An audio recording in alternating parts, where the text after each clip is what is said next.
posakis aš noriu, tai nelygu, kad aš pasiruošęs kažką daryti arba kažką keisti.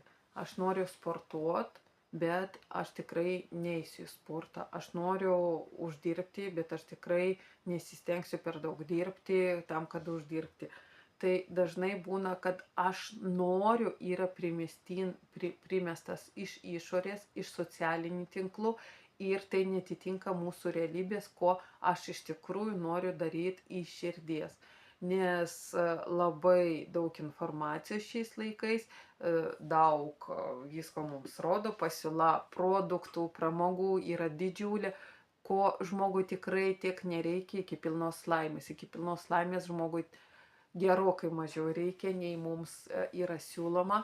Ir tam, kad atskirt, ko iš tikrųjų aš noriu ir pasiruošęs daryti, tai būtina pažinot save, savo būtent norus, kas aš, ko noriu, kokio noriu gyvenimo ir kokios noriu aplinkos. Tai pažinkit save tam, kad neįkvotumėt savo laiko, pinigų, sveikatos, tam, ką jums siūlo pasiūla ta aplinkiniai, o tam, kad jūs visgi rinktumėtės tą, ką jums reikia ir ko jūs tikrai norite.